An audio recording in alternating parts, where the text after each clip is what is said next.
You are free of all what lies in the past. You can continue your life as before. That was what the Queen declared in the small group of 5 people. Dew, Avery, Aaron, Alba, and the paperwork person whose name Dew wasn't in the slightest interested in. The message was for the 2 people from the army, but Dew knew what everyone wanted to do, regardless of what the Queen said. Aaron had already mentioned in the morning after he appeared without Avery before Dew's door that he wanted to quit his profession and find something which didn't include practically raising a bunch of young men just to watch them come back shredded to bloody piles of meat year after year. Having heard the Queen, he repeated all he had previously told the Merling. Of course it gained Alba's sympathies, but when it came to the night and the cook, she and even Dew didn't know what to expect. "That's why you called me for?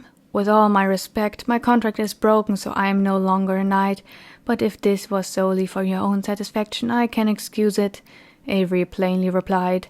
Almost bored, he looked through the interior of the entertainment room. Just like in the morning did Dew stand behind Avery, who sat cross-legged on the couch and silently watched.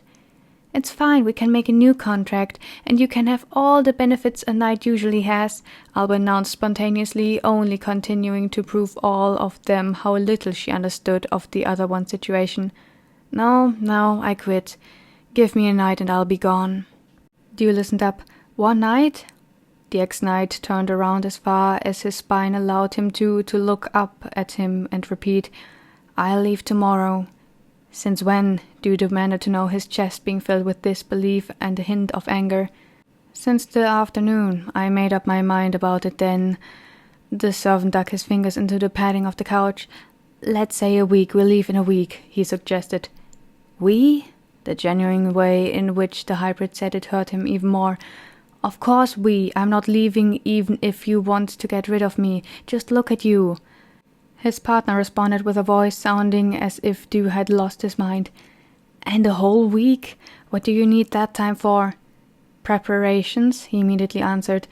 "Prepare what? We can get food from the market when we leave. There are plenty of wells along the way. We don't have all that many items if we sort out tonight. The map is ready, and I don't think you know so many people that you would need several days to say your goodbyes to each one of them. About money, you could just ask your chef to give you the payment earlier than usual. He should be fit enough in math to do that. Anything else I forgot?" Avery listed challengingly. Yes." In truth, Dew hadn't thought about anything at all, but looking at his partner's face helped him to find another aspect. You were out for some time and still haven't healed. You can't just leave in this state already." "That's exactly why we have to leave. I won't get any better," he talked back. "And if we don't leave soon, it will get worse. And have you forgotten there's a guy who's still out for my head? Does he know where we will be heading?" The other thought back. He hadn't shared many details about the search, especially not shown Jonah the map, but knowing that he had, against Dew's will, most likely gone through the diary, he might have figured out large parts of it. If he already touched someone else's private items, there was no reason not to believe he did the same with Avery's as well. The Merlin concluded, "Chances are high." "Another reason to leave even quicker." The declaration was supposed to be finished. "I have a question," Alba spoke up for the first time in the couple's discussion. "Why don't you just separate? Let Dew continue to work within the safety of our castle while the other searches for— It was a family member, right?" "No," the 2 declared in unison. Dew turned back to Avery. "So, 2 days?" "1 day max. I would prefer if you would just wait here and get better in your precious week and skedaddle over to the borders of Haven, because a certain someone won't find you there quickly." "Fine, I'll get picking soon enough." He leaned over the couch with his arms dangling in his upside-down position as if having lost all his bones, and sighed while Avery coldly diverted his gaze. The following forenoon the floor looked as if the chest had spontaneously combusted. All items belonging to Dew were spread all around the Merling, sitting on his legs in the center of the room. His folding skills were as neat as his writing, not beautiful but following their purpose. While his summer clothing landed on his left, the winter clothing was stacked on a pile on his right. Avery had coached him to leave everything he wouldn't immediately need behind. There would be plenty of time to restock his belongings after potentially having settled down anywhere. While looking through his few shirts and trousers, he first noticed how old they were. He had only worn the same set of clothes for 2 to 3 years, but because there were such limited options and much physical work to be done, holes, tears, and stains had stacked on each piece of clothing, even though some had been fixed while he hadn't been looking. Maybe it was for the better, getting rid of most things. Having picked out his wardrobe for the winter and only a single light green shirt just in case, Dew went on to everything else. The diary he immediately placed on his right. The other books were a little trickier. There were around 3 which belonged to the library, so they were put aside. Another one, the big fairy tale collection, didn't belong to him or the library. It ended up in the middle, on a newly opened pile, which was for Avery to choose whether to keep the items or not. The same was for the throwing knives and the one Avery had gotten from his mother. Only a moment later he moved it over to the pile on the right. He viewed everything he wanted to take with him, then the bag it would have to fit in. It would work, and Dew didn't expect Avery to have much more than him, if not less. Just like the night before, he grabbed the map from the table, sat down on the bed and looked over the route. The 2 of them had worked out a slightly different one from the one the king had taken before he got lost. Avery expected them to take at least 12 days if they were to take as little breaks as possible and stay mostly independent of inhabited places to have the most straightforward way possible. Still, he had taken care of staying near water most of the time, be it a river or a lake. At least 12 days in the open. Only then did the facts hit Dew like a bird a window. Yes, he would be with Avery, and yes, Avery would carry the sword, which was still covered in dark stains of royalty. But the fire tail was weak, his weight had dropped significantly, which Dew could simply tell by the decline in muscle tissue. He wasn't bed-bound, he could walk on his own, and even the blindness he was often struck by had disappeared. What Dew wanted to take as a good sign of the dragon hybrid getting better was actually nothing more than a last period of strength before it was all used up and would leave nothing but a husk behind for Dew to embrace. This husk couldn't protect him any longer. He couldn't protect himself much as well. His own physique had worsened. Suddenly the room he was in was more than just the place he had lived in for almost 5 years. It was a shell which protected the sensitive flesh inside. This was the place where he found real comfort, be it from hurt, loss, or other people. Dew didn't want to leave, he wanted to stay, lock the door, never go out again, no matter if he would starve and dehydrate to death. No one would touch him without his consent when he was enclosed in those 4 walls. The outside was what hurt him. There were the people that hunted him for his flesh. There was the boa hybrid who viewed him as a possession to collect and own. There was the place where his mother had been killed. The greatest evil inside the castle were gone, either killed or being tortured to death, so why leave? It was because he didn't want to be alone, and the person he wanted to be together with couldn't stay, and somehow Dew knew he couldn't either. He picked up and placed his items on a bundle. Staying was not an option, he had to leave. He refused the offer of a goodbye dinner with the others from the kitchen team. At first even Dew didn't understand why, but as soon as he was saying goodbye to them before he went back to his room, he felt his chest tightening and his vision get blurry. Frederick shook his hand, and so did Sean after Dew showed discomfort when he tried to hug him. Josephine didn't let that stop her, almost giving the Merlik a heart attack. Then she apologized, holding his shoulders and telling him how sorry she was for not getting him a gift before he would leave. Kevin stayed quiet. Dew couldn't blame him for doing so. It was fine on his way upstairs, and it was fine as he walked along the corridor, watching door by door pass by. Only when he closed off the room, a warm stream ran down his cheeks. It felt pathetic. It was mostly him who chose to leave, yet he was the one crying as if he was left behind. He never had to say goodbye to someone before, and he figured it was terrible to do so. Not even out of the castle, and he felt as if he was missing the people already, and he had never considered them friends. Nothing more than work colleagues, nothing more than strangers. Leaving Alba behind wasn't much easier for him either. She was quiet throughout most of her dinner because there was nothing to say. Alba would stay queen with little limitation since the advisor and her father weren't alive long enough to restrict her power. Then she would get married and be the queen of both Bota and Haven. But first she would have to endure greater periods of loneliness and stress due to the pressure of ruling. She already did. Alba did not complain. When it was time for him to leave, she did nothing more than wish him safe travels and nodded to give him the permission to exit the dining hall for one last time. Dew brushed off his shoes and put the gloves on the table because he was allowed to keep them. The temperature had gotten warm enough to sleep with only 3 layers on his body, so he put the thickest shirt on the chest, which now contained nothing more than the items they had sorted out.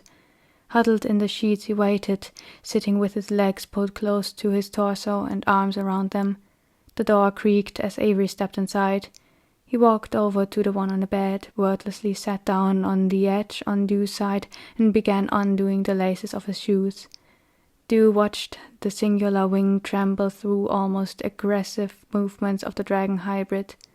The wounds had mostly closed on his back, but not the connection between it and the wing on the right. Loosely detached skin hung there, aside, leaving an uncanny shaking in Dew's body even after looking away. Avery took off his belt and cape to carelessly drop them on the ground. "Where were you the whole day? I didn't see you once," the Merling asked while attempting to keep himself from staring, while the other one took off the top layer of his clothes. He threw the piece of clothing to the rest on the ground. "Here and there. So that one guy is dead now," ended it himself after all of his facial features were gone. "Oh, and then I chatted with Aaron. He'll accompany us. Can you move a bit?" Dew pushed the blanket aside and let Avery sit cross-legged beside him. Then he reached for the second blanket to offer it to the hybrid while wondering, "Why's that? Security?" He said something about visiting a cousin who lives somewhere near the border to Rainburg, so he spontaneously decided to go with us, Avery explained without much interest. "And will he bring a sword?" the one sitting questioned, hoping for more confidence in the trip. "Not him, but I will.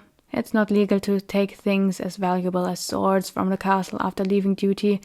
If something happens and I can't fight, he will. We've talked that through already." "And it's legal for you?"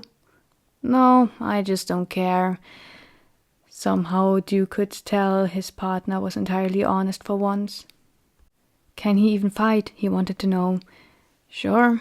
He isn't old or disabled, barely got a bad scratch during the last fight. Aaron used to be a simple soldier as well before rising the ranks. His strength might not be as much as I had half a year ago, but who cares? If his reflexes and mind are still sharp enough, he is a good protector. Why are you asking?" Avery's strange eyes pierced through the Merling as if wanting to skin him. "I just don't know him very well," he lied. Cold skin touched his neck under the chin, remained there for a second until going upwards to leave Dew no other choice but to face his partner. The scaly skin was just as cold as the way Avery looked at him. "Gee, you're nervous," he concluded and took his fingers away from the other one's head. "Your heartbeat is quicker than a trampling of galloping horses." Dew waited for a moment, expecting him to add something, but he just kept on staring. The hybrid was a stranger to the Merling, and slowly Dew couldn't ignore it anymore. "No words of encouragement?" the Merling ended up asking. "Why would I? There's not much to say except that I'll try my hardest to keep you.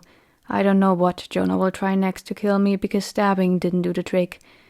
Maybe he'll just try to chain me up and watch me until I'm all out of energy, but to get me there will cause him a headache. And as long as I'm mostly functional, he can't touch you."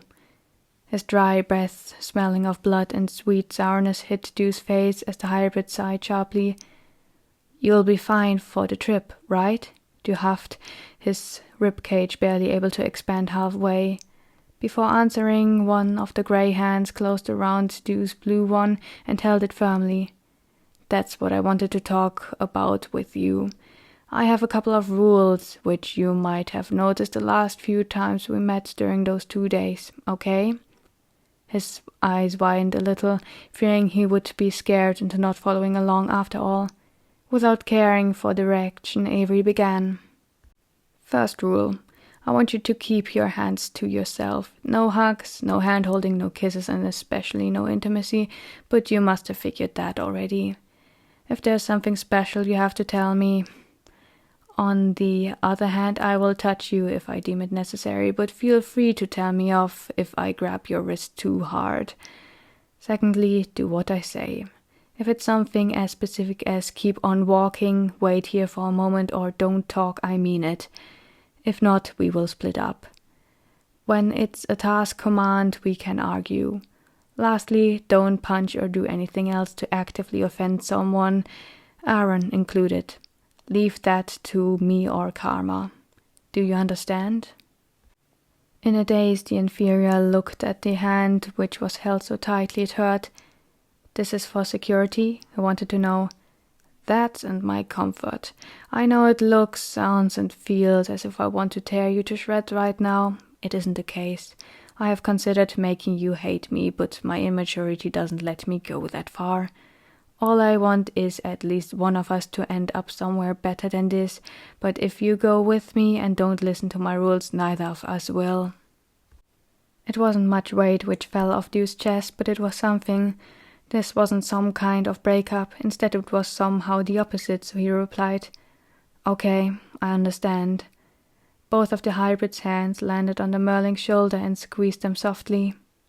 I hope so for both of our sakes. Rest well if you can. Go easy on the roots, though, if you don't want to build an addiction, and leave me some, because that wing is also barely hanging on. Literally. Avery stood up to go to his own bedside. Even after having laid down beside Dew, he felt like a stranger. Perhaps he hadn't over-exaggerated when he had claimed to be a different person in his reality.